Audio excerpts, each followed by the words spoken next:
Hey everyone! Dans cette vidéo, je vais parler rapidement de mon expérience et de mon point de vue sur pourquoi fixer des objectifs, puis te donner une ressource que j'utilise pour atteindre mes objectifs et enfin mon astuce personnelle pour atteindre ces objectifs en anglais.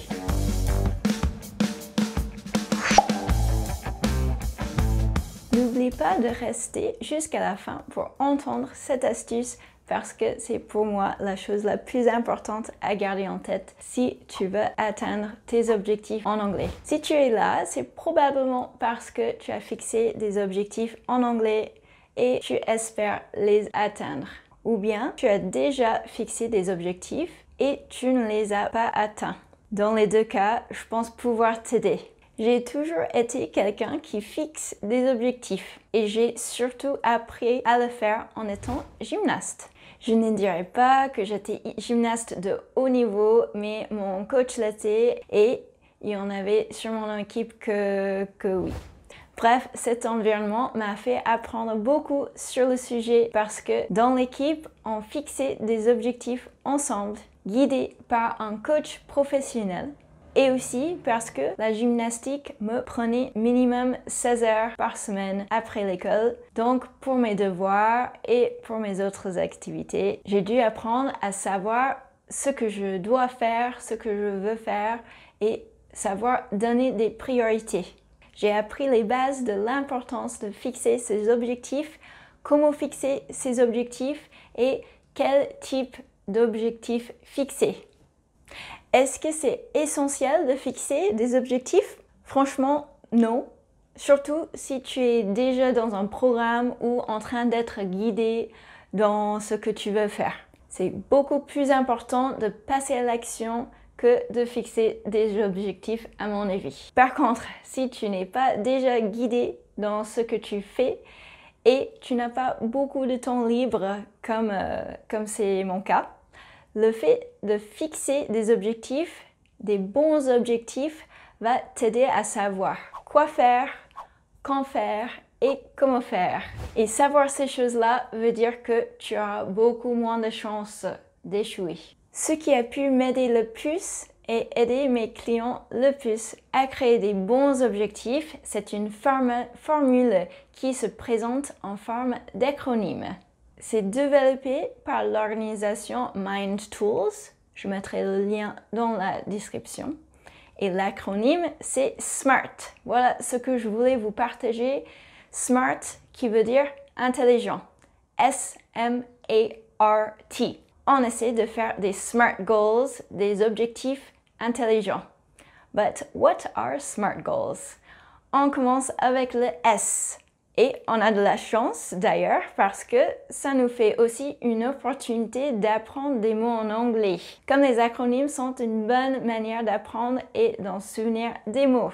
So, S. S is for specific. Les objectifs doivent être bien définis. Pour vous guider, vous pouvez utiliser ces questions. What do I want to accomplish? Qu'est-ce que j'aimerais accomplir? Who is involved? Qui est impliqué? Which resources are involved? Quelles ressources sont impliquées? And where will I accomplish this goal? Où est-ce que je vais accomplir cet objectif? Par exemple, j'aimerais pouvoir faire un entretien d'embauche en anglais.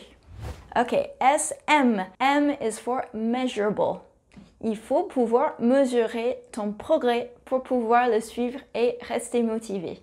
Par exemple, j'aimerais pouvoir converser en anglais sur mes compétences et mes objectifs pendant au moins 20 minutes. Ok? Next, A.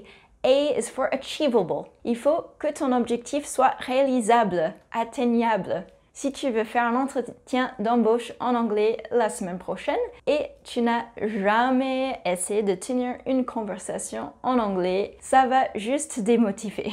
C'est ici où tu peux réfléchir à comment tu vas atteindre ton objectif. Par exemple, je vais suivre une formation de Business English et demander à ma copine de me faire un faux entretien d'embauche toutes les 2 semaines. Puis envoyer ma candidature aux organisations anglaises où j'aimerais travailler.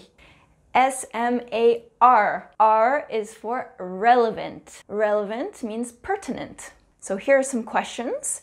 Is this the right time? Est-ce que c'est le bon moment? Is this goal aligned with my other goals? Cet objectif est-il aligné avec mes autres objectifs dans la vie? Par exemple, est-ce que tu veux vraiment travailler dans une organisation anglaise ou est-ce que c'est plutôt le rêve de tes parents? Est-ce que tu vas être prêt à changer de travail dans 3 mois? Ce sont des choses à considérer. Finally, T is for time-based. Comme dit le site, this part of the SMART goal criteria helps to prevent everyday tasks from taking priority over your longer-term goals. Autrement dit, c'est pour empêcher que les tâches quotidiennes aient la priorité sur tes objectifs plus long terme. Ici, tu vas programmer les détails de quand tu vas faire chaque étape pour atteindre l'objectif. Qu'est-ce que tu vas faire aujourd'hui, cette semaine, dans 1 mois, dans 2 mois pour l'atteindre? À quel moment de la journée? Et combien de temps tu te donnes pour atteindre l'objectif? Par exemple, j'aimerais avoir les compétences pour faire un entretien d'embauche en anglais dans 4 mois. Je vais suivre une formation Business English pendant 3 mois et travailler mon expression orale le lundi, le mercredi, le vendredi pendant 20 minutes avant le travail. Là, tu as beaucoup moins de chances d'échouer. So there you have it. Now you can start making goals that are specific, measurable, achievable, relevant, and time-based. Il y a plusieurs variations sur les objectifs SMART, mais je t'ai donné l'original. Il peut y avoir evaluate and review aussi pour faire smarter. Moi, je préfère changer le achievable en action-based. Et puis là, je liste les étapes de comment je vais atteindre mon objectif.